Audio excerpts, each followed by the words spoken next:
Hey. Hi, everybody. Hi, everybody in the room. Thank you, library folks. Hi, everybody out there in Zoom land. Welcome back. If this is your second time, welcome for the first time. If you're here for the first time, this totally did not happen last week at all. That's a whole big lie. I'm glad you're here. I'm glad we are on board and glad to share some information. Today is Family Series Part 2 of 4, so after today, we'll be halfway done. And today we will talk about why are they acting this way? And that is the question that surrounds behavior and neuropsychiatric implications, which is a fancy way of saying they're doing stuff that makes the day harder. And we'll talk about why that is and maybe what we can do about it. Also, we'll talk about dementia and the art of communication. As you may remember from the previous session, we now know that when someone has dementia, it is not just about, I can't remember things. In fact, I don't remember if I said last week, but it bears repeating. When someone has dementia, their short-term memory is pretty terrible. So things that have happened in the last few minutes, hours, days, weeks, they don't have good recall. But long-term memory usually stays intact. So things from many, many years ago usually can be recalled pretty easily. And there's a gift in that. It's frustrating to have trouble with short-term memory. There can be something really lovely about reminiscing with those old memories. There used to be a magazine, I don't know if it's still published, called Reminiscence. Specifically for anybody that wants to read it, but designed for folks with long-term memory intact and short-term memory not great, to be able to look through old pictures and have conversations and spend some time. I guess there's something to be said for nostalgia.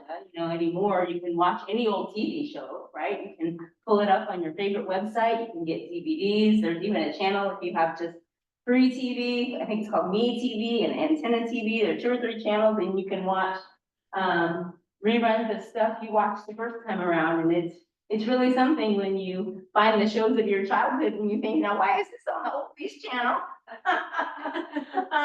Because somebody figured out how to make money from it, that's why. So anyway, all of that impacts the way that people with cognitive change behave. It impacts the way they communicate, and because our brains are a fascinating organ, and really the control center of our body, there are some neuropsychiatric implications, which means there's something going on in the brain and there is a pathological reason for it. Okay, so that's what we'll talk about today. But first, I'm going to say hi again to my friend Karen Wheeler from Brookdale. Karen, thanks for coming back and being with us today. Karen has snacks for those in the room. Thank you. And Karen, do you want to say hi to shout out so the Zoom people can hear you? You bet. I think you can even, if you want them to see you, if you look at that. Yeah, Right here. Here I am, guys. No. Good afternoon. I'm Karen Wheeler with Brookdale Senior Living. We are always pleased to partner with Kelly and the whole team at the KU Alzheimer's and Disease Center. It's our honor and privilege to get to do that. Brookdale is the largest senior living provider in the nation, and that gives us the ability to provide many, many resources to many people. So we have memory care communities, which is why I'm here. And if you ever need anything, please reach out. You can get me through Kelly. My stuff is in the back for those here. And we're all about the snacks. So anyway, so thank you so much. And thank you. Snacks and good care. And Karen, I know you have Johnson County facilities. Yes. Is Brookdale also? We're nationwide. I thought We so. are nationwide. We've got some people, this has been really great for my geography game, because every time somebody registers with a zip code I don't recognize, I Google it to find out. So I feel like I don't want to call anybody's zip code out, because maybe you want to maintain your anonymity. But in the larger group, we have people who signed up to be at one of these sessions or more from Utah, New Mexico, Colorado, Indiana, Texas, California. I've seen some names from California that I think must have seen my Facebook page, and I haven't maybe talked to some of these folks in a long time, but they're here. And that is really just the power of being able to connect with people and share information. So thank you, all of you in the room. Thank you all of you out there in Zoom. And we will very carefully and optimistically go to the next slide. Oh, see, I removed it. Hang on. There. Yep. All right, so behavior and dementia. When this class has been solely an in-person class, and I'm only talking to the people in the room, I have started this session with a conversation between me and you about what is it that you have observed in your loved one in terms of behavior, which is just like the umbrella we talked about last week. Behavior is a big, broad category. You might notice, and if you don't, I'm going to point it out and make sure that you notice. I will not ever once in this presentation describe behavior as good behavior or bad behavior, because it depends. What feels good and right in this moment might not be good and right in another. What feels bad and frustrating, you might think is always going to feel bad and frustrating, but I promise you that it will not. It will pass. So we're not going to quantify or judge whether behavior is good or bad. We're just going to say that it happens. Okay? It happens as a natural consequence of what you learned last week, a progressive and degenerative disease process. Progressive, not the good kind, unfortunately, but progressive meaning it moves forward in one direction, and usually that means, always that means someone is needing more and more support from someone else.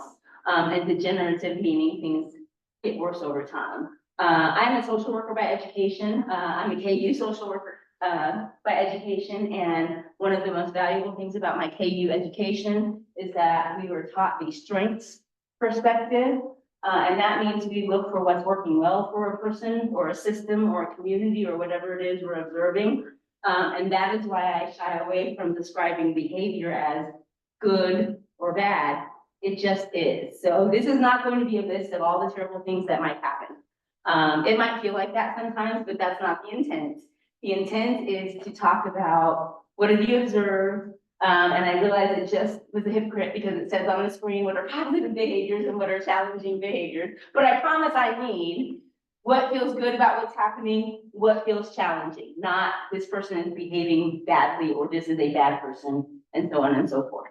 And then as always, what questions do you have and what has or has not worked for you? As I started to say, if this were just those of us in the room, we might take an opportunity to visit, and I'm not saying that we cannot do that. So if there's something you are burning to say, please, people in the room, speak up. Those of you on Zoom, also speak up. And my favorite person, Renee, is here, and she'll be watching the chat for your questions. I feel like that went fairly well last time. I don't think we had too much of a backlog of questions, and so we'll try to replicate that good outcome for today. So be thinking about these things, and as always, feel free to interrupt or let me know if you want to chime in on this or anything. Okay. Let's go to the next slide. Everybody's got the same thing. Very good. Okay. So I know I just spent a whole commercial telling you how I wasn't going to define things as problematic. And look at this next slide that says, understanding the definition of problem. And problem is in those scared quotes because I want to operationalize what problem means. So when we have behavior that is problematic, we might describe that behavior as interfering with care in a way that impacts quality of life. And you'll notice that this is really from the perspective of the caregiver, not the perspective of the person with the disease. This class really is designed to be a class for people who are in a caring situation. I think in a lot of ways it's valuable to the person with the diagnosis also, but to that extent, a lot of what we say, particularly in this session, is really going to be on the assumption that most, if not all of you participating are caregivers and not care recipients, although, I probably say although a lot, although the beautiful thing about relationship is we are always giving and receiving care, right? We are always getting something from this person we are in a relationship with, even when the heavy lifting might be on one of us more often than on the other. I remember when I first started doing this work, the common term was not caregiver, it was caretaker. And I was watching, I guess I won't say what channel it was, but I was watching the news this morning. And this coming Friday night, I think, this particular news channel is doing an addressing Alzheimer's special, and I'm gonna be in Phoenix, for a conference, so I might have to just record it and watch it when I come back. Anyway, this special used the language caretaker to talk about caregivers, and I thought, wow, we flashed back to 2001, and I don't think they meant it maliciously or even knowing that it was not really the most up-to-date term. And there's not really anything wrong with calling someone a caretaker, but it just sounds so much richer, I think, as an English major, and I put that degree to work. As an English major when I was an undergraduate, I think caregiver sounds better. I think somewhere along the road between 2001 and 2024, the term care partner cropped up. So I think that was meant to say this is a relationship that has some quality to it, not always, but sometimes. And the person who is receiving care is no less than the person who is giving care. The person who is giving care is absolutely heroic. You'll never convince me anything other than that. But language matters, and we'll talk about some of that as we go on today. But all of that to say is I'm mostly going to be talking to you all as an audience as though you are the caregiver, okay? So in a way that impacts quality of life, you'll notice that I use the language impacts quality of life. Didn't say in a good way or in a bad way, it just changes something about quality of life. Usually, I mean, I'll be not, I don't know what the word is I'm looking for, so here's an example. I'll be transparent, that's not quite the word I was going for, but usually if we're thinking about a problem that impacts quality of life, we're probably thinking about something that does not feel great. I will acknowledge that, okay? So we'll get to another slide that talks about when the behavior is happening, how do I really know it's a problem? So stay tuned and we'll get to that, okay? When the behavior adds suffering, fear, or distress, or all of those things to the person with the disease, then that sounds pretty much like a problem to me. I would say if it adds suffering, fear, or distress to the person who's doing the care, it is also a problem. And then lastly, when there is some inconsistency with historical philosophy, which is a fancy way of saying she was never like this before. Okay, but doesn't it sound like scholarly to say inconsistency with historical philosophy? All right, so when that happens, again, it could be a problem. It could be a problem. From moment to moment, that might vary. From incident to incident, that might vary. But if it's inconsistent with who you know this person to be, then pay attention. That is one of the, if you remember those 10 warning signs we talked about last week, I told you really the bottom line of those warning signs was this, something's different. This person is not being or behaving the way I might expect, whether it's forgetfulness or trouble doing long time, familiar tasks, getting lost, 7 other things. If it's inconsistent for no apparent reason, then we want to pay attention. Sometimes we have departures from the way we move in the world. I mean, sometimes the technology betrays us, right? And I think I stayed pretty even keeled. Those of you in the room can see my energy in a little bit of a different way than those of you on Zoom. Anybody who could see inside of me would have seen me doing something like, oh my God, oh my God, oh my God, oh my God, you know. And I'm usually a pretty chill person. I don't usually get too, I mean, I'm a dramatic person, but not in a way that's like, oh, woe is me. But believe when this technology was doing its thing that I didn't want, when it was becoming a problem, I was feeling in a way that was inconsistent with how I normally feel. That's pretty normal because when something's not working and you have 3 minutes left to figure it out, it's normal to say, oh no, what am I gonna do? I'm back now. I'm a little bit calmer. I'm not doing this. I'm doing, okay, we can do this. And I know the difference. Whether you all know the difference remains to be seen, but I know, okay? All right, so let's keep these concepts in mind as we talk about what the problem is. All right, so this slide is called Disease Vulnerabilities that Escalate the Risk of Neuropsychiatric Symptoms. What in the heck does that mean? It means that here are some things that happen along the timeline of Alzheimer's disease that when they happen, can make things harder for our brains and therefore our function and our quality of life. And these are not in any particular order. Any of them can happen individually, or more likely, they happen simultaneously. Okay, so first is language deficit. So again, Alzheimer's isn't just, oh my goodness, what did I do with my fill in the blank? It's not just forgetfulness. Forgetfulness is usually responsible for most of us. We can say, oh, I forgot, okay, and then I'll come back. Language deficit in all dementias, including Alzheimer's disease and some of the other ones we are familiar with, like frontotemporal dementia, Lewy body dementia, vascular dementia. Language deficit is not just word finding, because we've already had an example of that here today, but a very clear, noticeable, kind of tangible change deficit, usually in being able to not just express communication, but to receive communication. So the part of our brain, in some cases, the front and side parts of our brain that help us think of what to say, find the word to say it, and then understand what somebody is saying back to us is compromised. It's vulnerable. And it makes the risk of neuropsychiatric symptoms like combative behavior, irritability, frustration, all of those things are more likely. I mean, think of how you feel when you can't get the right word out. Think of how you feel when you do get the right word out, but somebody is not responding to you the way that you want to. Think of how I felt standing at this computer saying, come on, computer, don't do me like this. The computer, I think, was having a vulnerability here, a computer deficit. And the computer is not a human, so I cannot reason with it.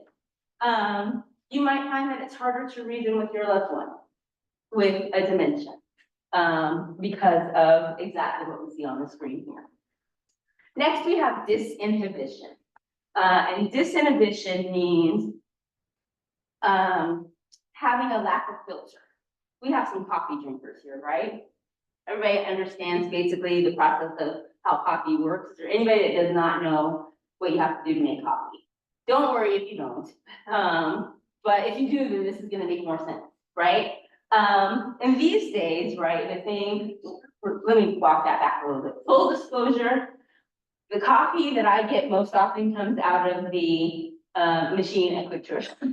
I don't make it. The coffee that I get second most often comes out of a Keurig, where you just put the little carton in and press the button and come back in 3 minutes. It's great. And I got the Keurig at Savers for $7.99. So who's winning? Okay. I used to work at a place where they had the coffee for you. That was even better, but that was another job. God bless them. But anyway, I know how coffee works, right? So you have your standard coffee machine, is that what you can call it, right?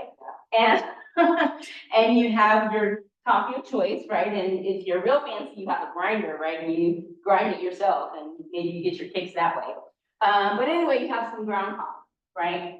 And you measure out. Some people that would do this every day probably don't even have to measure, they just know. And you put some in, right? You put it in the filter, and you put it in the top part of the coffee pot. And you put how much water you want in the other part. This is a very scientific explanation of coffee, I want you to know. And some coffee machines are even automatic, right? You go to bed and set the timer, and then you wake up in the morning and coffee. Okay. But anyway, the idea is you have a filter, you have grounds, you have water. And then if you're fancy like me, you put all the extra stuff. Okay. What would happen if you forgot to put the filter in? How's your coffee gonna be? Not good. Not good. Is it still gonna be hot? Ish, right? Still gonna be liquid. Kind of. Is it still gonna have some flavor? I know that you all do not seem excited about this terrible unfiltered coffee. So it's gonna look like coffee, kind of. It's gonna smell like coffee. Probably that's the thing that won't be changed so much. But if you're one of those people who needs the coffee to be awake and you don't realize it, when you take that first sip, you're gonna say, this is terrible. What in the world does this have to do with anything? It has to do with our front, especially part of our brain is our filter. It gets damaged as part of this dementia process for all dementia. The part of our brain that says, I'm gonna be nice and quiet, I'm gonna wait until it's my turn to speak, I'm not gonna use language that's inappropriate, everything that makes us good people, or good people, we don't have to use scare quotes. Our frontal lobe, our filter is intact. It is not fair or true to say that people who have a dementia have forgotten their filtering, because you can't, it's not removable. It's not that they did something to be unfiltered, it's that there is a disease process that's, I'm gonna be very careful as I say this, but poking holes in the filter is not functioning. So when someone is disinhibited, they are maybe saying and doing things that are unexpected, unwanted, but they are not, generally speaking, doing it intentionally or on purpose. Their brain has, this is maybe a little too easy, but has forgotten how to do things the correct way. And I don't have to tell you why that might be frustrating or overwhelming for both the person with the disease, and for the care partner. Next, we have damage to executive functions. An executive function, is, what it takes for us to sort of make decisions about our day. I'll set my alarm, I'll get up, I'll drink that glass of coffee and remember to put the filter in.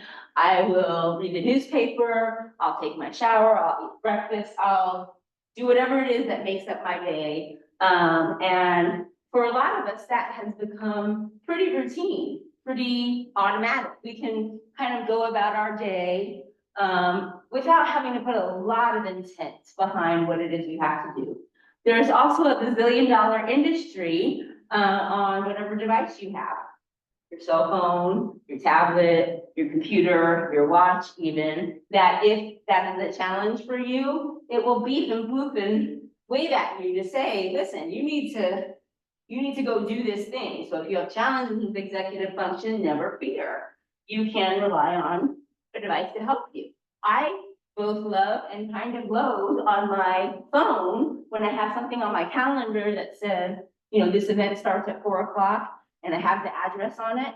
On my phone, it says leave by whatever time, so I can get there on time. And I think you can't tell me what to do. I'll leave when I want to leave. And I'm a person who is usually early. In fact, I was here like an hour and a half early last week. You see how long that lasted, right? I didn't get here that early this week. And then internally, I was like, oh God, I'm sorry. I should have been here, but you know, like that.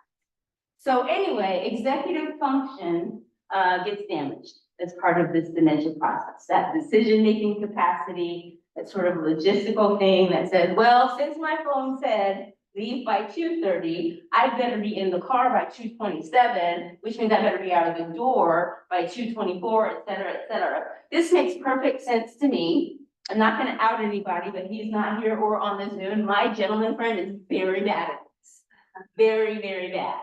Bless his heart, one of the smartest, most wonderful people I know. But when I tell him we need to go somewhere at this time, we have to do this calculus of, are we leaving at that time? Are we starting at that time? Are you getting in the shower at that time? And I have had to learn over 11 years, that which battle am I going to pick here? Am I picking the, I will meet you at this time and we're leaving 10 minutes later? Or I'm gonna get to where I said I'd meet you at your house, because I'm trying to force a little bit of punctuality here. And I'm knocking on the door and you're not answering because you're in the shower at the time I said I was gonna be there. Anyway, I did not need to have a therapy session with you all. But executive function, I'm not saying mine is perfect, but executive function helps us to kind of move about our day in a mostly successful way. And that is hard for people as dementia progresses. In the earliest stages of dementia, it's probably the most intact that it's ever going to be. And therefore, when it begins to decline, I bet there is an awareness for the person with dementia that feels like, you know, God forbid, I hope I never get dementia, but as someone who I think has a pretty high quality executive function, if mine starts to go haywire, oh, that's going to drive me crazy. And I wonder what I'll be like when someone points it out to me. I might be like, oh, thank you for telling me, but I might have too much of an ego and say, oh, no, not me. No, I don't know, we'll see what happens. All right, so next we have visual spatial deficit. And this is, so, from where I'm standing in this room, I have a distance between me and the audience. And pre-COVID, someone had said, about how far are you away from that table?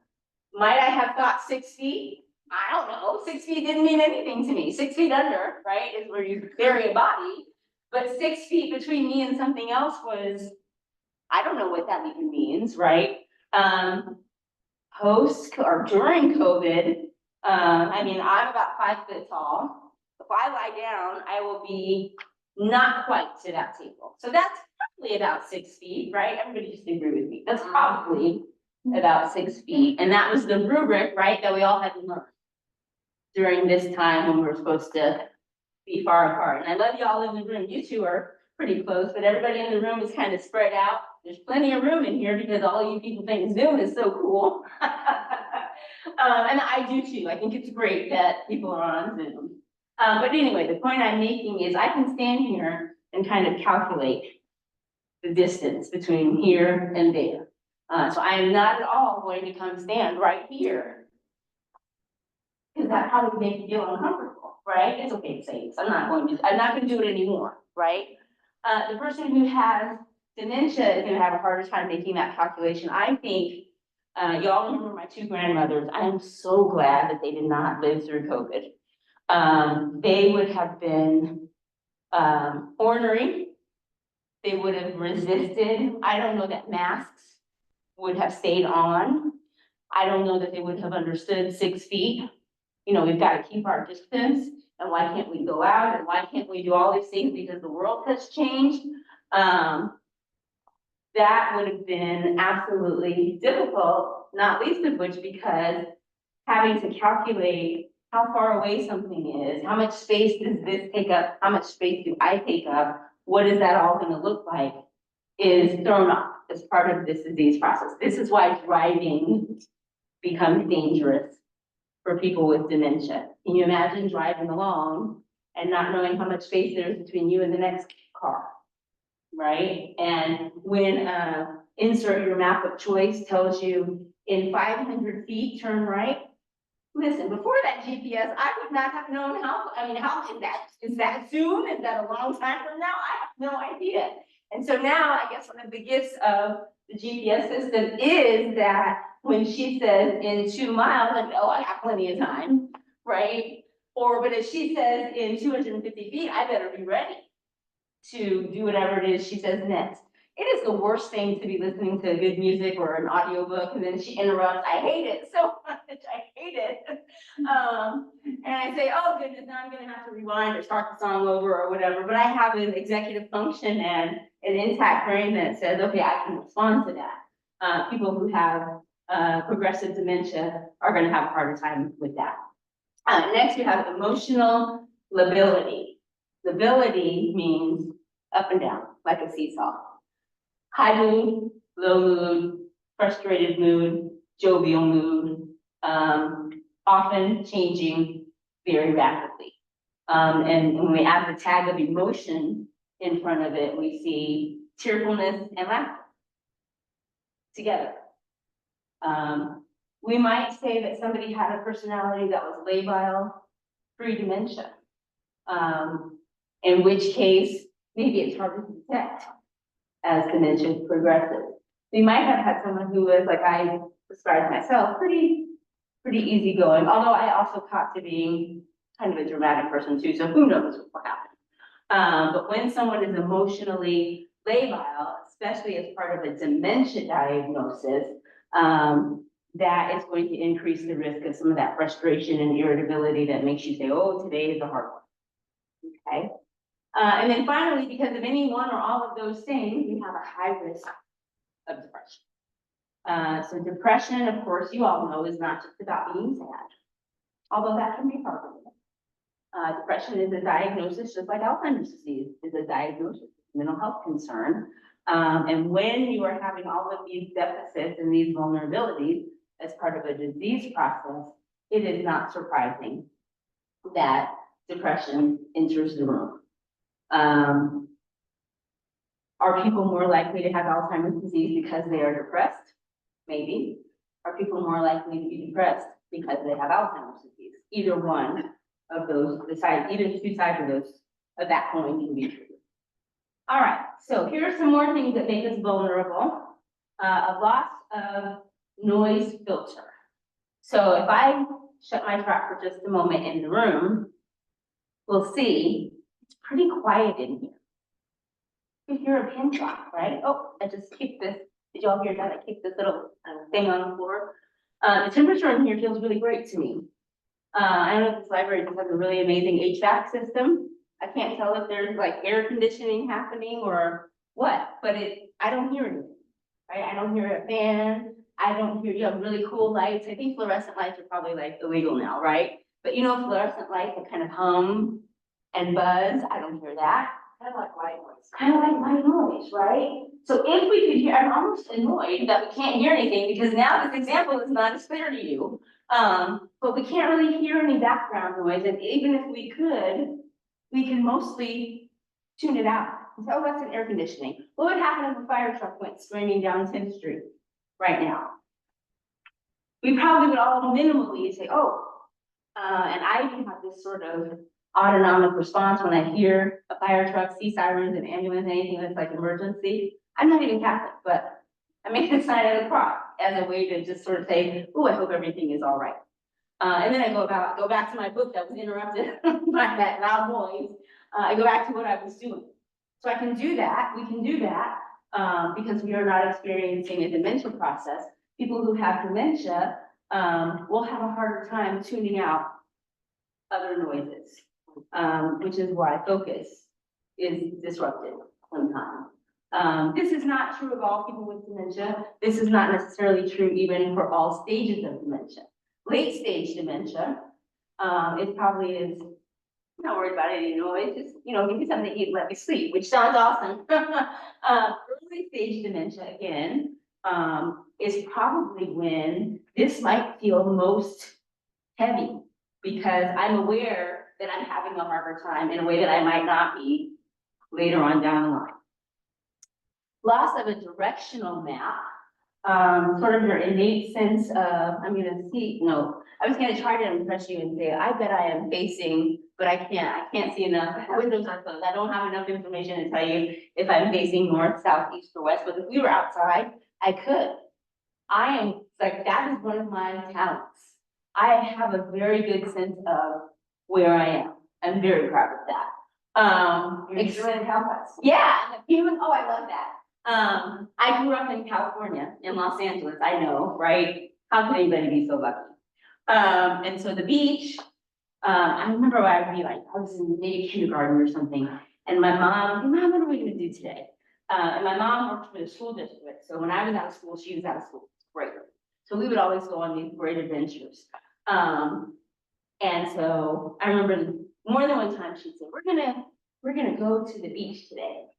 And the beach is west of our house. We are in California, and in California, as all proper oceans are, the beach is to the west. And I remember growing up, I remember the first time I went to a conference in Philadelphia when I was like 34, so I was old enough to be not so naive about the world. And so the water was all to the east. Well, that's weird. And I remember I was walking around Philadelphia and people were giving me a sense of direction. And here I'm thinking, oh yeah, north, south, east, and west. And people say, well, if you go toward the water, then you're going the right way. And I thought, but the water is east and the water is supposed to be west. So that really kind of messed up my human compass ability. But anyway, back when I was a little girl, my mom said, we're going to the beach and that means we're going west. And she would tell me, you're going to the end of the United States. What? And she said, yeah. When we get to the Pacific Ocean, that's the end, except for like Catalina, but you know, that's something else. That's the end of the United States. And my little 5-year-old brain was just so like, will we be able to come back? Is it gonna be okay? What happened? What's on the other side of that?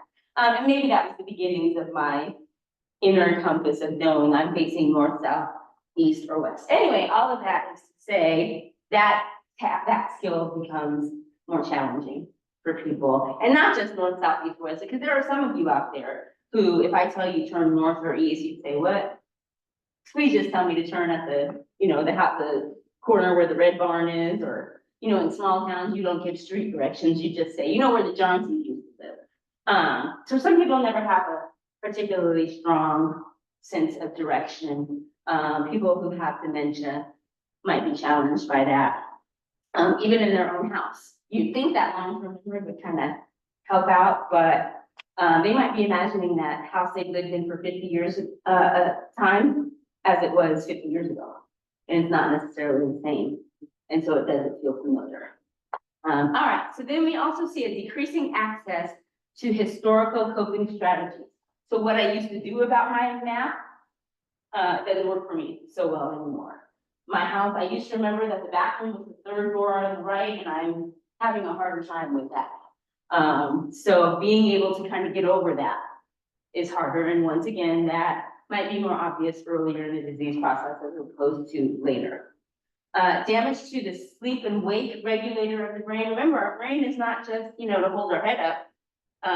It's not just something for the soul to wrap around. The brain is telling the rest of the body what to do in many, many, many cases automatically. Like we're all breathing, our hearts are beating, we're doing all the processes that we need to be human and to be alive are active. The thing that says circadian rhythms, right? You've heard this phrase, that's our whole fancy internal system of the sun is out, it's 5 o'clock in the afternoon. I'm gonna be wide awake for the next hour listening to this lady talk about dementia. And by the time for me, by the time we're done here, I'm gonna be done for the day. I have to be on an airplane tomorrow at 6 o'clock, so y'all think good thoughts for me. And I'm going to Phoenix, which is 2 hours time zone different. I don't know what that's gonna be like, but anyway, so my sleep and wake cycle is gonna be off. My circadian rhythms are gonna be very strange. Also, it's 107 degrees in Phoenix, yeah. But it's a dry heat, okay? So anyway, the part of our brain that says, this is the time to go to bed. This is the time to wake up.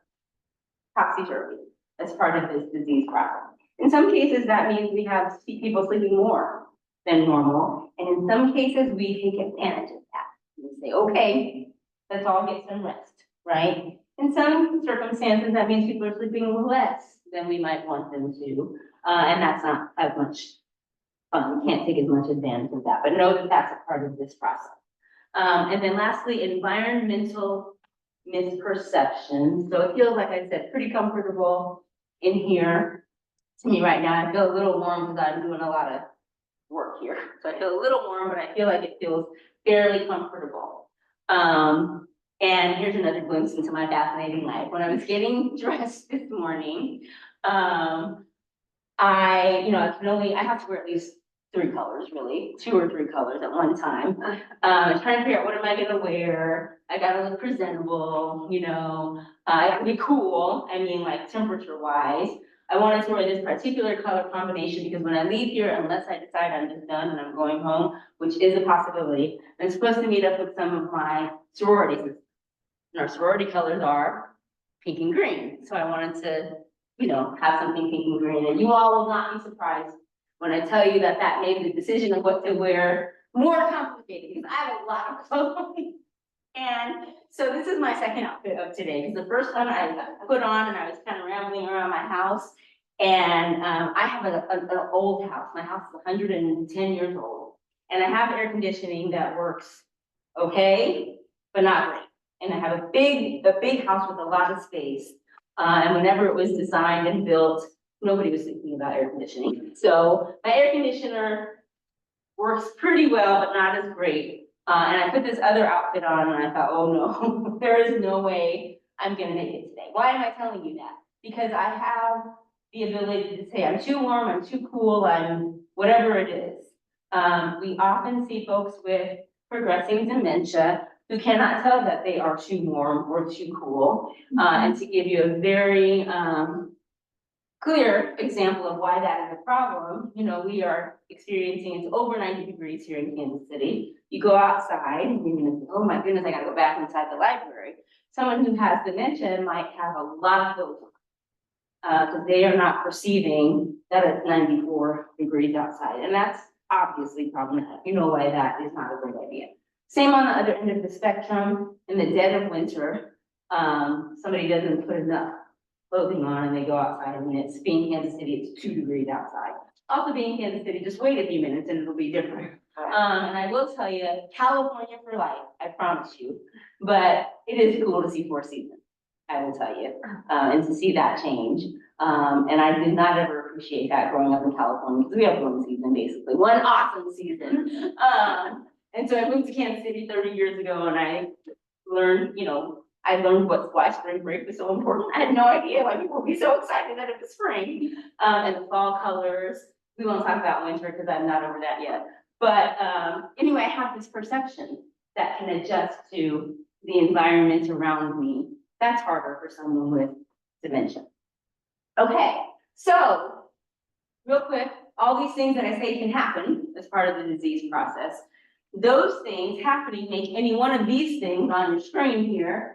I don't want to mess with this, but I don't think you're really supposed to see that it says you are screen sharing, but I don't want to touch anything. So we'll just leave it, okay? Anyway, all of those difficulties, those vulnerabilities, make any one of these things on the list here more likely to happen. Wandering, also called eloping, and not the fun kind of eloping. But because that directional map is off, because people cannot be as sensitive to environmental cues, because I don't know that this is 6.5-ish feet away, because of all of those things, plus, you know, just changes in cognition, people who have Alzheimer's disease are more likely to walk outside of the door, turn the wrong way, or even turn the right way, and then not be in the right place. Wandering, super, super common as part of the disease. You can do everything. You can have blocks, but then you have to think about what it is about in case of an emergency. I need to keep them in, and we also need to be able to get out. You can have ID bracelets that say, you know, I'm lost. If you find me, please call 1-800 whatever to reunite me with my family. I can tell you that so far, and I have lived a very charmed life, the absolute worst day of my life was in November. I can't remember specifically what day, so time is healing me a little bit. But sometime in November of 2005, I was working at the Alzheimer's Association, and there was a new program in town called Project Lifesaver. And this was GPS and tracking and Find My Phone. We didn't have any of that then. And it was a device that people with dementia could wear, kind of like you wear it on your wrist or around the ankle.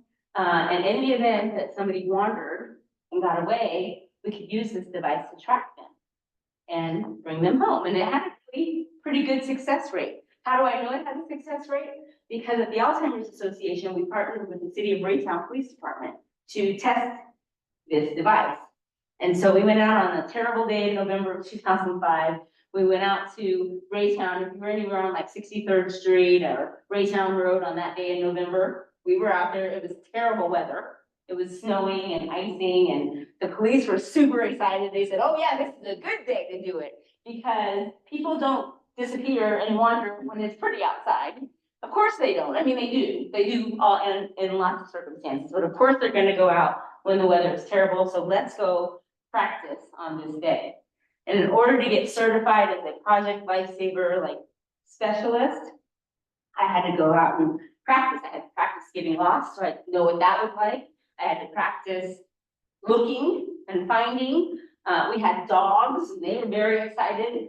We don't deserve dogs, guys. We don't. They are so amazing. But anyway, I did this whole training to find someone who is eloped. The technology, the science, everything is advanced. I don't know that Project Lifesaver is still active these days, and we have our smartwatches on our phones, and so those kinds of things are much more useful. But anyway, I took one for the team that day, and I learned I learned a lot of things that day.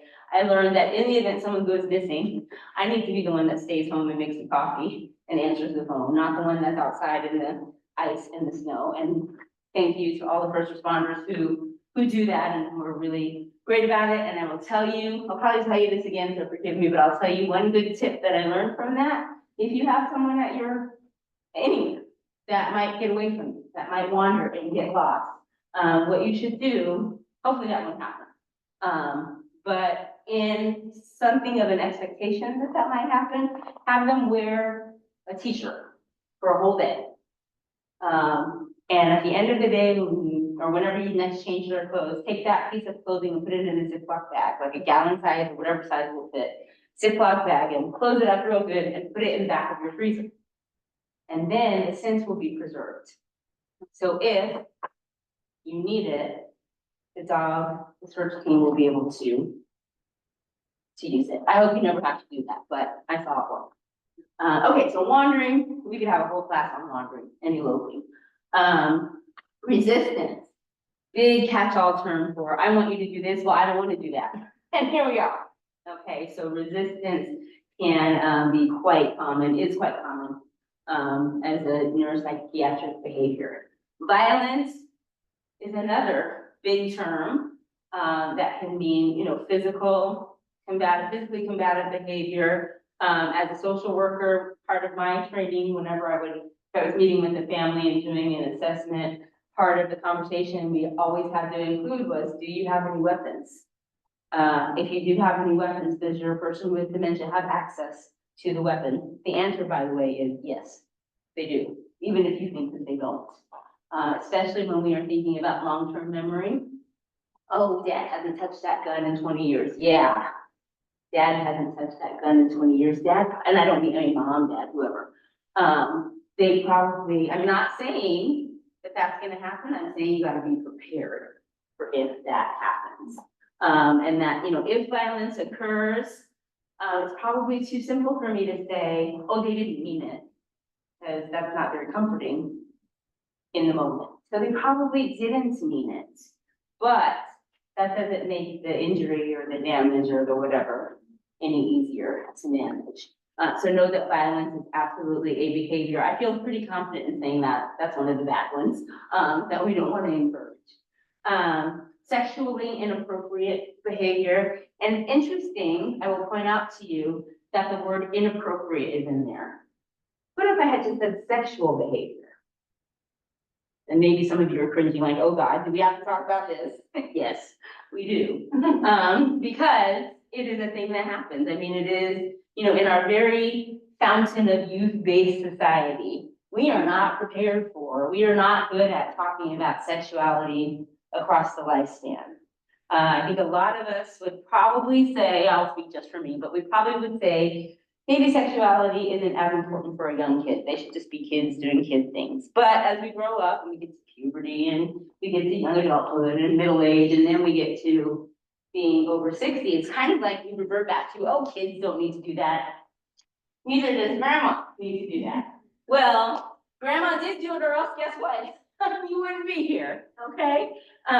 So we have this specific statement of sexually inappropriate behavior because we want you to know that sexual behavior on its own for someone that is of this age, even sort of someone who is of this age who has Alzheimer's, is not necessarily inappropriate. And that's hard for us to confront. That's hard to think about if it's your mom or your dad, or it's hard to think about even if it's your partner. It's hard to think about if it's your sibling. It's hard to think about, but we have to be prepared that sometimes we see sexually inappropriate behavior happening. How do I know it's inappropriate? Good question. I don't know that I have an answer for you. It's inappropriate if it's endangering to the person with the disease or to somebody else. It's going to cause physical or emotional or any other kind of harm. It's endangering if it's illegal for obvious reasons.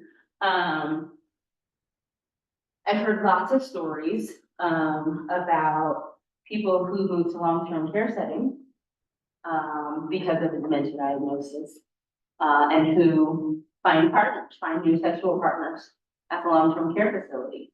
And on the one hand, oh, well, good for them, but also, but that's my wife, and kind of how do you balance that, and how do we know both parties are consenting? We don't. Maybe neither party is consenting, and that's hard to navigate. So know that that can emerge. That is for sure a consequence of that frontal lobe, that disinhibition. Grandma never would have done that before, maybe or maybe not, but here's what is happening now. So keep that in mind, that that's a very common response. Psychosis, believing things that are not necessarily true, seeing things, delusions, hallucinations, thought disorders, all absolutely part and parcel of challenging behaviors as part of this diagnosis. And then the one that probably all of you have experienced, or if you haven't, it's coming, repetitious questioning, which is driven by short-term memory loss. I literally do not remember that I already asked you that. Driven maybe even more significantly by anxiety. I want to feel safe. So I'm asking you over and over again, what time is that movie starting? What time is that movie starting? I probably don't really care that much about what time the movie is starting, but I feel out of place. So I'm gonna just keep asking you because I need to feel reassured. I am someone who experiences, sometimes I heard someone say this, I can't remember who to give credit to, but someone very wise said, if it weren't for anxiety, I wouldn't get anything done. Sometimes anxiety for me is really very motivating. Like, oh, I need to finish these slides for this program, and I haven't done it yet. Spoiler, I haven't done this time, but a year ago, I don't know if I necessarily had them done until right before the class started. And that specter of, oh no, I will be so embarrassed if I don't have this done, spurs me to get this done. Is that gonna be lifelong behavior for me? Probably. Would it be heightened if I have a dementia diagnosis? Also probably, yeah. So anxiety can drive that repetitious questioning, and it is exasperating, I'm sure.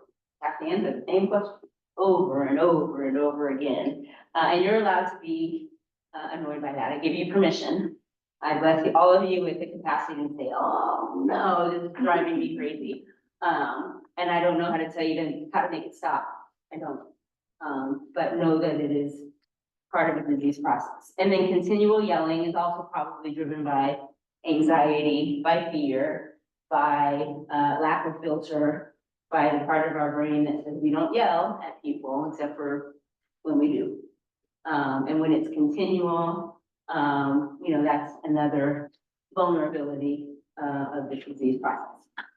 Okay, so when these things happen, surprise, surprise, it's harder to move about our day. It's harder to do our activities of daily living, like bathing, dressing, eating, toileting, transferring, all those things that you and I are doing without too much effort, I hope. When your loss of noise filter when that's happening, when you don't have an internal directional map, when you're feeling anxious, when you're asking the same thing over and over again, it's harder to go about your daily life. When these complications arise, that probably signals that the decline is moving more quickly. Alzheimer's disease overall, dementia overall, let me take that back. I definitely meant that as Alzheimer's disease. It's a fairly slow disease process. It's not quick. Generally speaking, moves pretty slowly. Some of the other dementias move more rapidly. Vascular dementia, for example, that's associated with little strokes, little attacks in the brain, looks like somebody walking down a set of stairs as opposed to a slow decline. So it can look more quick. Frontotemporal dementia might move more quickly than Alzheimer's disease. The younger a person is when they have a dementia, the more quickly it is likely to move. So anyway, as these neuropsychiatric complications arise, if things appear to move more slowly, that's one reason for that to be happening. And it also shocking, not shocking, our quality of life decreases when these things happen, okay? And because those things are challenging, not only to the person with the disease, but also to the person who is the care partner, we might see earlier entity, institutionalization.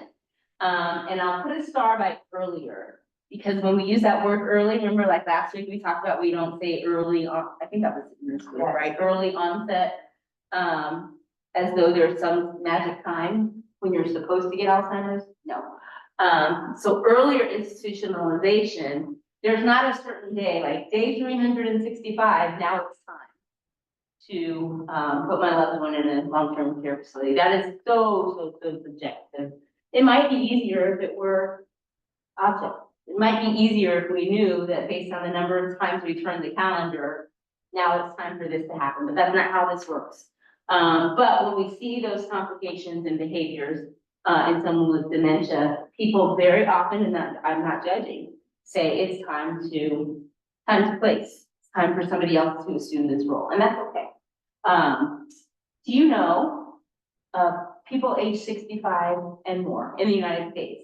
How many live in long-term care facilities? What percent? You don't have to say a number unless you know. Any ideas what that percentage is? 5%. 5% of people age 65 and older. Did you think it would be more than that?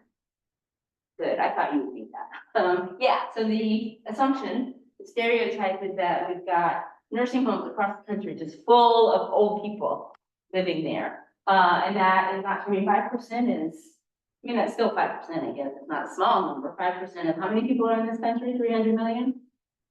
That's still, I mean, that's a significant number of people, but in terms of the general population, 5% is not a lot. Why am I telling you that? Because most folks are living still in community, still living at home, if we define home as the place where we, grew up, where we feel safe, where we're used to.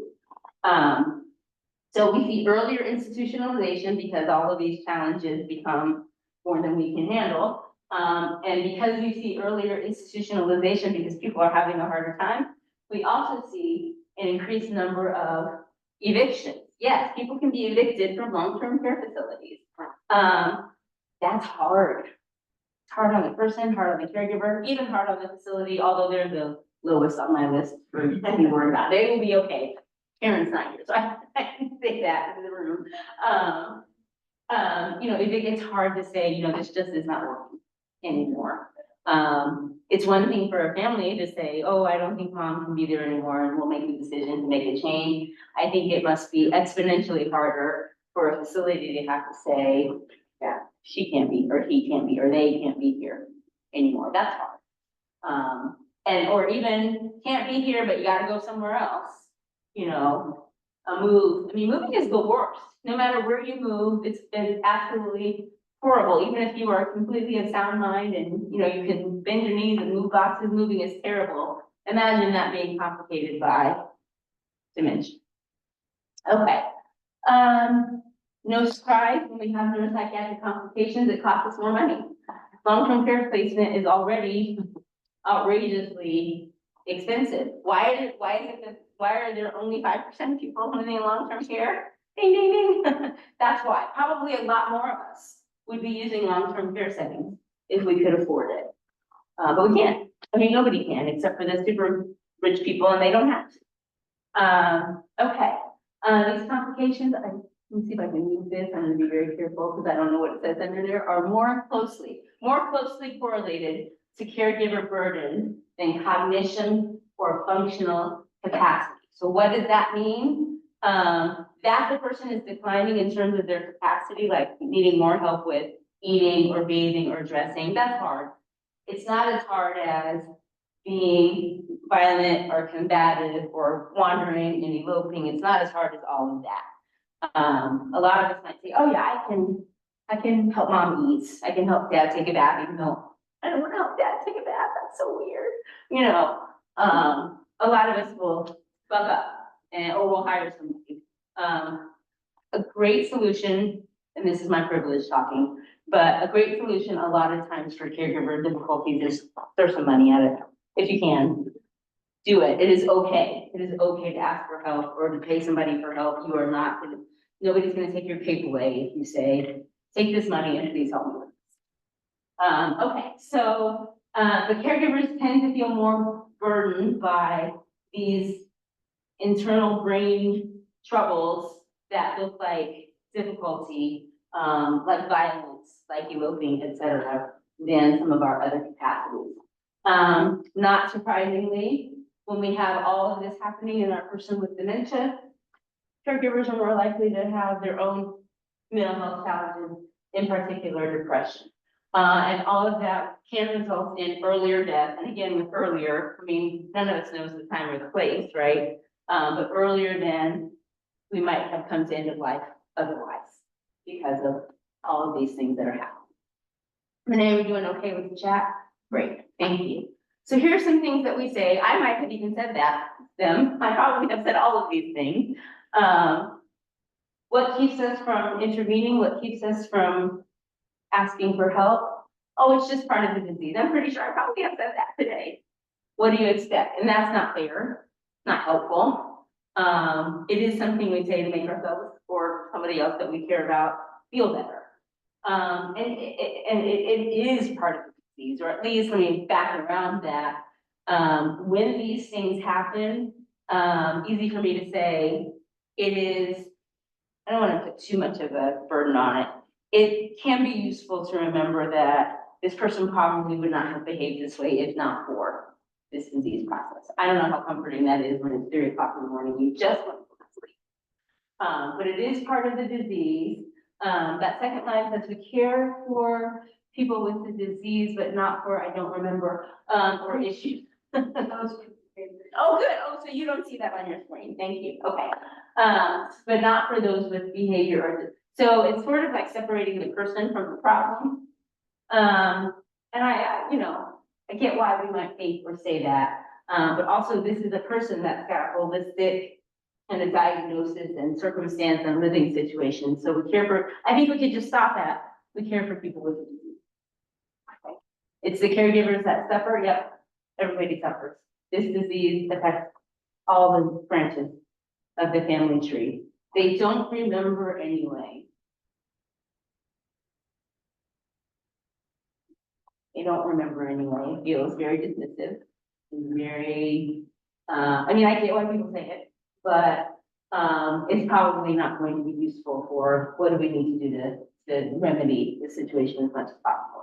And again, why wouldn't they be depressed? We know depression is very common for the person with the disease, for the caregiver. But we don't have to stop it. We can do something about it. We can ask for help. We can throw money at it. We can take medications, except for, you'll see the next point on the slide says, automatic default to antipsychotics and anxiolytics. Fancy words for some heavy duty medicine to address anxiety, depression, mood issues. So I work for a research center, so I can tell on myself or tell on my research center. Research historically has been both very, very useful. I mean, it's why we have aspirin and penicillin and donanemab, the new Alzheimer's drug. Research also has its own problematic behavior, and that's, I'm not saying that in quotes. Research can be problematic. Lots and lots of research for drugs and interventions that we have today. The guinea pigs, the participants who have been in that research have been young, white, male college students. An audience that's pretty easy to get. I mean, apparently if you just say, here's $5 or whatever, they will participate in your study. However, the results that group gets are not necessarily translatable to a 48-year-old Black woman. It's not gonna be the same. And I don't have to say anything more than probably the Tuskegee experiments to get you to realize, you know, historically, research has not been great to diverse audiences. I will include older adults in that. The idea that older adults should have lives that are thriving is a fairly new concept. I mean, old age is kind of had a long history, of being, you know, like, oh, you're old, there's nothing left for you to do. And so I don't know how many research were saying, let's experiment with older adults to see how these medications work. I'm telling you all of that because there is a well-known factor for older adults when we give antipsychotic and anxiolytic medication like Haldol. for example, it has what is called a paradoxical effect. Paradoxical means opposite. So we're giving an antipsychotic medication to help somebody calm down, to be less combative, to be less anxious. Because that medication was mostly tested on a population that was very, very different, it's going to have a paradoxical effect on an older adult. It's going to make the problem worse instead of making it better.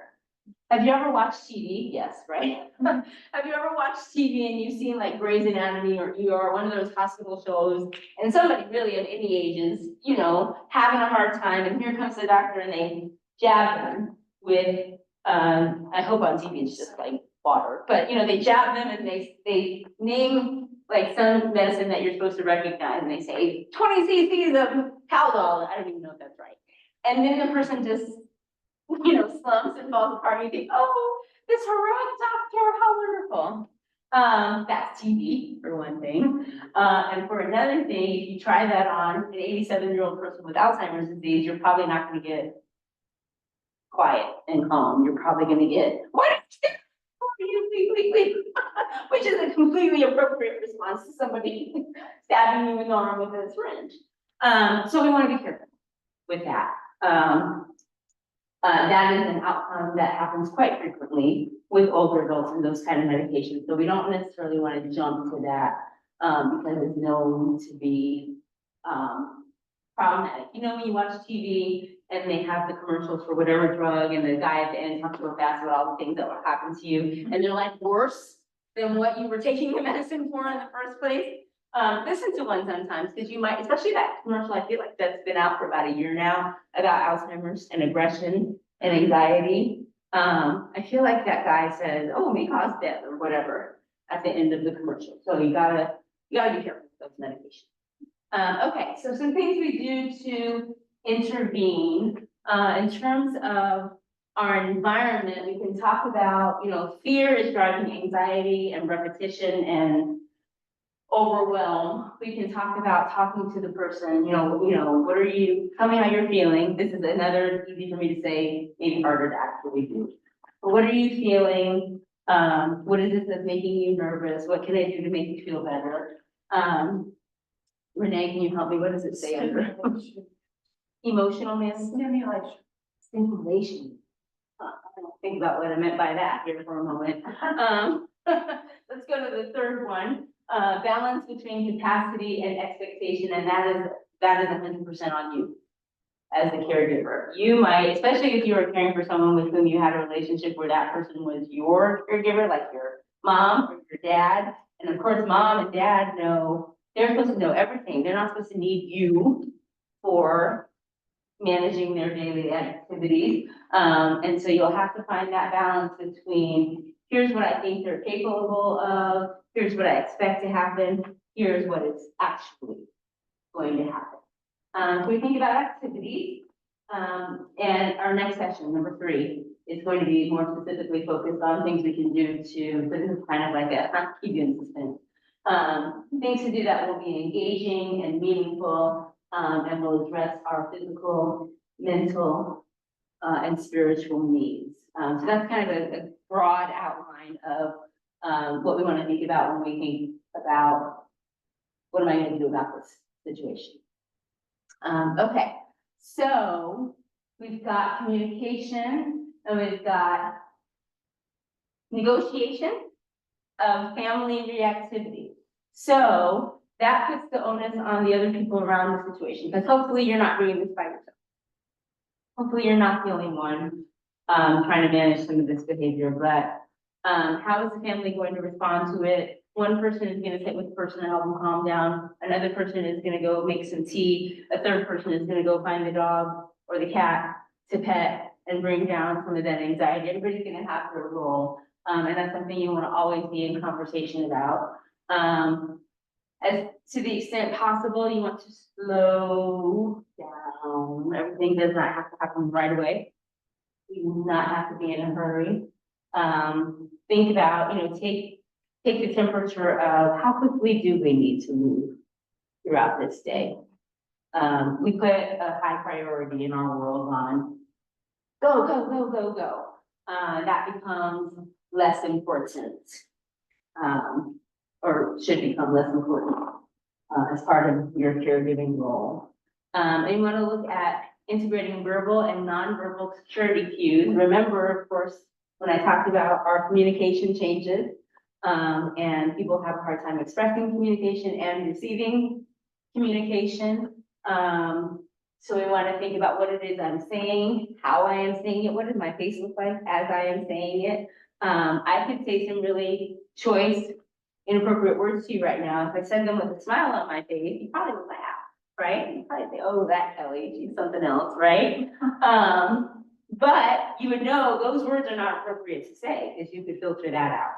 A person with a disease might not have that same understanding of how we are communicating. Our body language matters also when we are expressing what it is we want them to know. We want to build for ourselves some supportive therapeutic contacts, whether that's other family members, healthcare professionals, mental health providers, whoever it is we can get on our team to think about what is most important to this person. If that repetition question sounds like, when am I going home? When am I going home? When am I going home? Where is my mother? Where is my mother? Then that's a pretty clear indicator that they are feeling some anxiety about, where am I? What am I doing? I need to feel reassured. This is where you can take that long-term, I say long-term care memory, but I mean that long-term memory, and think about, you know, what would have meant a lot to my husband 30 or 40 years ago. How can I replicate that? Okay, so we have, thank you, medical, what else is Sandra there? Medication complications. Medication complications, okay, so thank you. You know, the good thing is that we have medication available that works sometimes.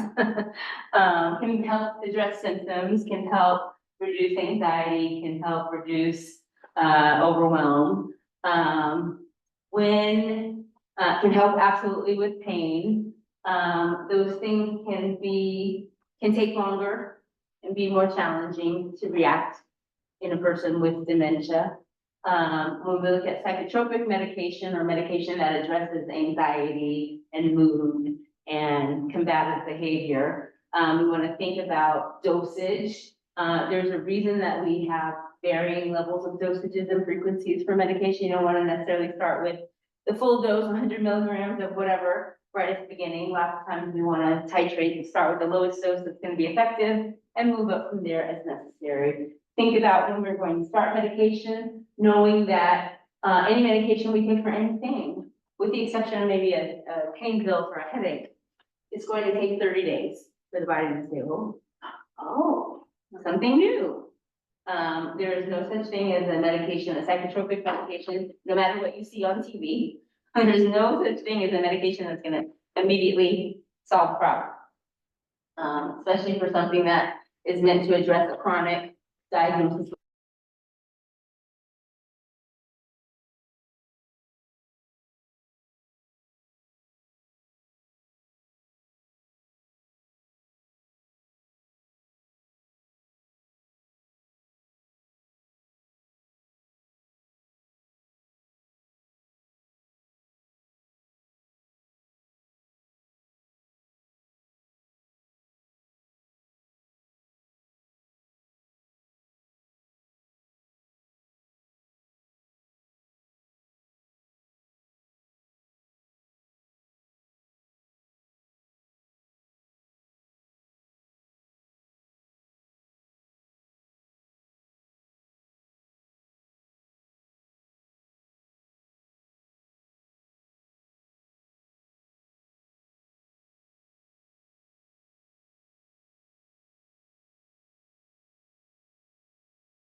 Yeah? So, we don't have this. Share, okay, let me start over here. Share.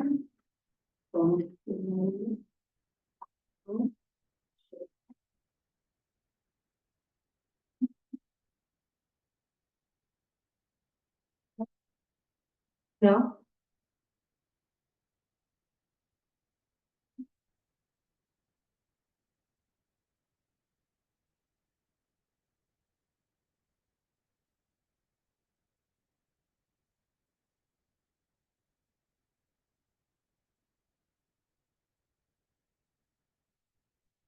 Should be able to go through the slideshow.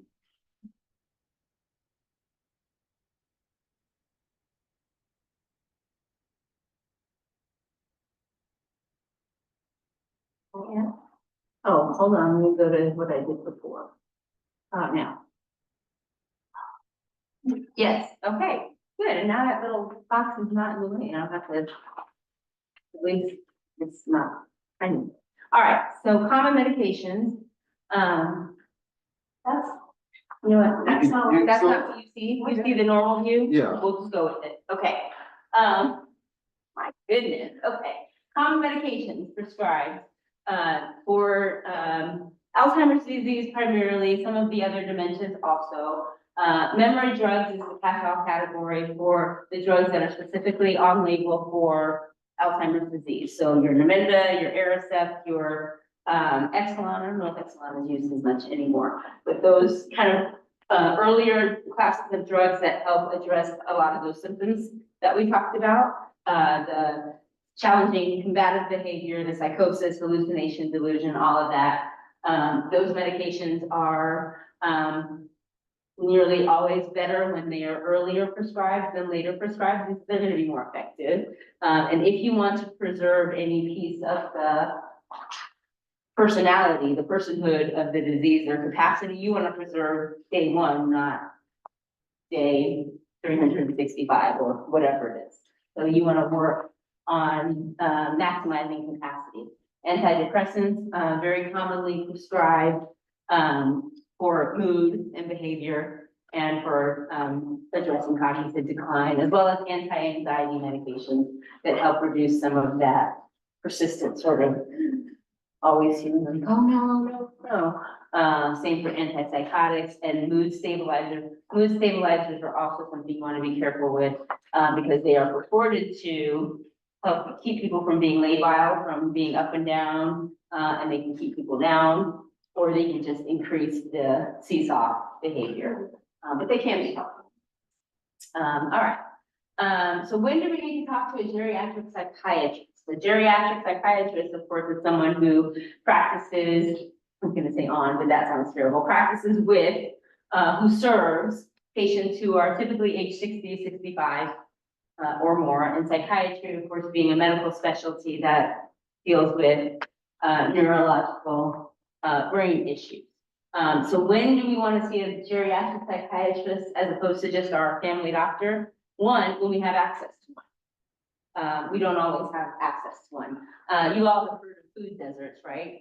Not having enough grocery stores or things in an urban community, for example. Kansas is a geriatric psychiatry desert. Despite the fact that we have the wonderful KU, and yes, they paid me to say that, we have the wonderful KU School of Medicine here and in Wichita. Kansas as a state has far more old people than healthcare practitioners to serve them. Kansas is one of the oldest states in the country in terms of population age. More people, I think Smith Center, Kansas is like the oldest city in Kansas, maybe even the United States. I'll have to double check that, but lots and lots of old folks in Kansas, not enough healthcare providers to serve them. So when to incorporate them is when you can go, when you have access to one, you should do it if you are noticing some of these behaviors that we've been talking about. When there has been a multiple psychotropic prescription, so when you have a whole pharmacy worth of anti this, anti that, anti the other thing, it's good to have somebody who knows kind of what those interactions might look like. When things are complex, who decides what's complex? You can. If you think this is too much for me, then you want to get a professional on board. If you are going to a professional and they're writing you off, oh, one of those things that was on the previous slide that said, oh, well, what do you expect? Or she's 93, or, some of those dismissive things, where the professional is not hearing you, then you want to escalate to a professional who will hear you. When things become harder, despite anything you have done that's not pharmacological, that's not drug related, not something specific that is supposed to address the behavior, then you want to take it to the next step. And then, of course, second opinions, third opinions, fourth opinions are never a bad thing. You'll either get confirmation of what you already were told, or you get something new. It's easy to say that, of course, when you have the ability to get a second opinion. Folks out in Western Kansas might not have access to more than one person available to them, but when you can get another opinion, it's a good idea. And it's a good idea you live close enough to the KUADRC, for those of you who do, because it's a great resource for lots of information. Okay, I started this whole conversation talking about, problematic behavior, and how do we know when it's a problem? So this handy chart gives you a few examples of when is this not a problem? When is this just sort of a consequence of the disease? This is happening, but it's not necessarily something that's going to impact me terribly negatively. So when severity is low, or when the behavior is not causing any harm, and you get to operationalize harm, you decide if I'm being harmed or that your loved one is being harmed or whatever. So if there is no harm, and that is going to fluctuate, your definition of harm, but if there is no harm and you have the capacity to say, okay, you can ask me for me 7 more times when mom is coming, that's okay, more power to you, then it's not a problem. If the duration is limited, so if it's not happening for longer than you can stand it, then it's not a problem. If the responsiveness is high, if you can get them to stop, if you can change their, literally turn them and face the other way, oh, look over here. If you can do that successfully and you decide what's successful, then it's not a problem.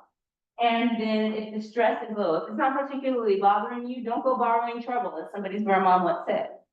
If it's not problematic, it's not problematic. You will have plenty of times when it feels very challenging and very difficult. So if it's not, then don't go looking for it. This is a page from this book. I hope you Zoom people can see me. This is a book called Mood and Behavioral Challenges in Dementia. It's spiral bound. It's probably a couple hundred pages. It was written by my colleague and mentor, Michelle Needens.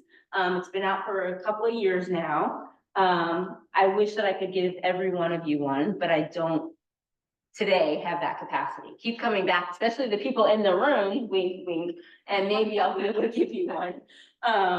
The good news is that you can access it online. It's an app. There's an app for that. And folks in the room, I have some postcards here on the table. If you have an iPhone or if you have an Android, it's super easy to get the app on your phone or on your tablet. If you are not an app person, you say, I don't have time for that, and Kelly says she's not giving you one of these, you can get it online. You can get the PDF on your computer. Totally free, whether you get the app or online. And it is set up in 3 different sections. Section 1 is common mood and behavioral challenges. Section 2 is possible contributors to specific challenges. And section 3 is interventions to consider. This is not the sort of thing you read from one page to the next and then until you're done. I mean, you can, be kind of boring though. It's really the kind of thing that you flip through until something catches your eye, or even better, you flip through and you say, today I am having a problem with sundowning. Everybody know what sundowning is? Remember when I said earlier, people's clock is off? And this time of the year, it can be 9 o'clock and it still looks like this outside, right? Sundowning happens, particularly in the fall and the winter, when the sun begins to set at like 4 o'clock in the afternoon, and people who have dementia are just like, what is happening? And they tend to be more anxious, more confused, having a harder time. And so you can turn to page 25 in this book. And it will tell you some things you can try. I should have marked page 25 so I could turn right to it. Almost there. So when sundowning, it says on here, caffeine intake in the second half of the day might contribute to that. So that afternoon cup of coffee might be the culprit. So then you turn to page 73. It's like the choose your own adventure book. It's so cool. And you turn to that page and then you have a whole list of things you can try. But you say, Kelly, you already told me I can't have one of these. So what do I do? When you get the app, you can click on sundowning, caffeine, 4 o'clock, and read whatever the intervention is.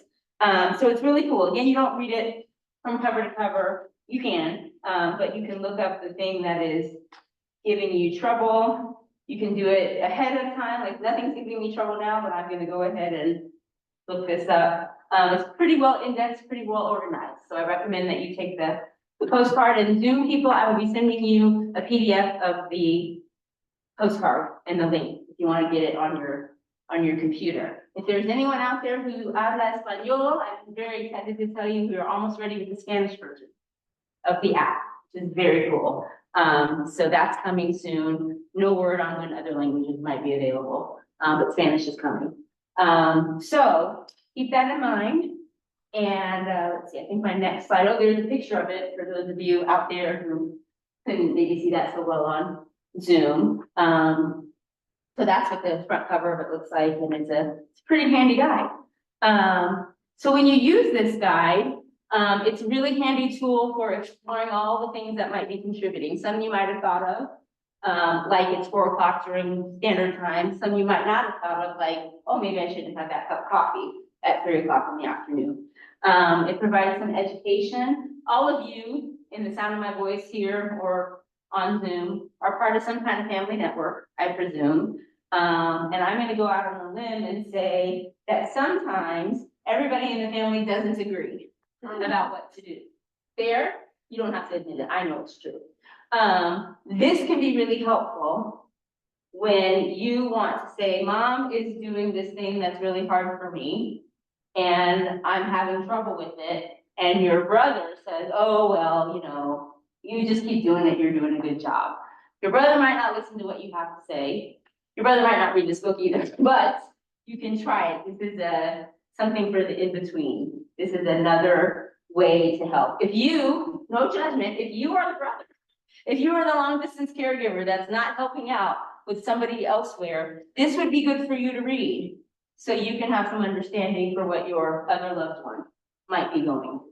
So it's a good educational tool. It's a good way, if you feel like, oh, I need to talk to the doctor about this, but I don't know how to say it to make them understand, this book will be handy to take with you. Plus it says KU on it, and that might make the, that might make the doctor say, oh, well, you really are. You know what you're talking about. And then when the time comes that you might have some extra support at home from a professional, like a home health agency, or you are considering long-term placement. When you have that kind of support happening, a care plan is your roadmap. Everybody's gonna get together and write down, here's what we're gonna do, here's what we're gonna do if it works, here's what we're gonna do if it doesn't work. And so this can be a great resource for figuring that out. I think I said a lot of that already. Yeah, look, a mechanism to address family conflict. This can be helpful. It's also pretty hefty. So, you know, no, don't throw this at anybody. That's not a good idea at all. But it really is some very straightforward, it's not in jargon. It's not in medical talk. It is in social work talk. I will say that about my friend Michelle. I can definitely tell that she wrote this, but it's good stuff. And you'll be able to understand it. You'll probably, if you read it, you'll say, oh, wow, that totally happened, or I didn't know that would happen. And it can really help with your thought process about what do I do next. Okay. So it is 5:36. What time is this supposed to be over now? Yeah, shoot. I'm sorry, you all. The good news is, I'll wrap it up with a bit. A lot of what I have talked about in the first half, all of this is sort of like confirmation of what the second half. I will be sending the slides out to everybody and I will also send the recording out. Watch at your own risk. But challenges to communication, everything that we talked about in the first, 20 slides, it has an impact on what was gonna be in the next 10 slides. No, in summary, communication is impacted by this disease. People have a harder time, as I've said many times. You can read what's on the screen here. Let me just, and I'll take 1 or 2 more minutes to see if there's anything I wanna make sure I point out that you wouldn't understand if you just read the slide. Probably not, because we're all smart people. And I think this is probably gonna be pretty obvious. So in the interest of 5:36, wow. I wanna stop here, pause here, because we're gonna come back next week. Next week, we're gonna talk about behavior, or nope, well, we probably won't talk about behavior. Activities. They just sit around all day. What am I supposed to do with them? That's next week's topic. But here, I'll pause here. Kansas City, of course, is known for jazz and barbecue, right? I couldn't find a good picture of barbecue, and plus it'd make us all hungry. But jazz, and this, I read this and I really found it to be relevant, in terms of when we're talking about behaviors and communications and moods of people with cognitive change. Jazz is smooth and cool. And we may know our loved one as someone who is smooth and cool. It makes me think of my grandfathers who didn't have Alzheimer's. How did they escape? But they were just cool dudes, right? Jazz is rage, and sometimes that's the feeling we experience. Jazz, if you listen to the kind that's like all trumpets and saxophones and drums and all of that, sometimes you can just really feel all of that. And that is a pretty apt depiction of what it can feel like to have Alzheimer's disease, I imagine, or to be a caregiver. Jazz flows like water. Sometimes you have an easy day. You have a good day. The sun is out, or it's snowing, you're drinking a hot cocoa or whatever, and things are going okay.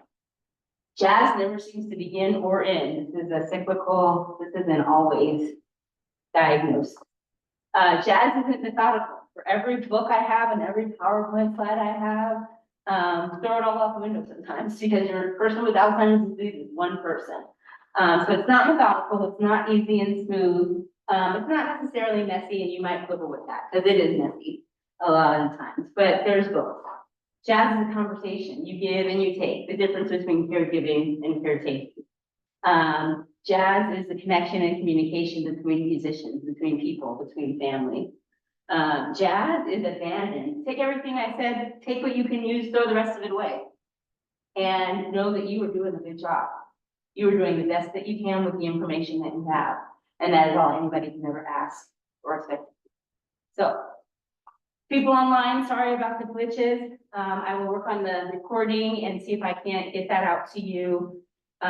Maybe tonight I'll do my best. If not, it'll be from Phoenix, where the Wi-Fi is better at my hotel. I'm just gonna tell you the truth. So I'll be in Phoenix from tomorrow through Sunday. So I'll get it to you at some point between now and next Wednesday for sure.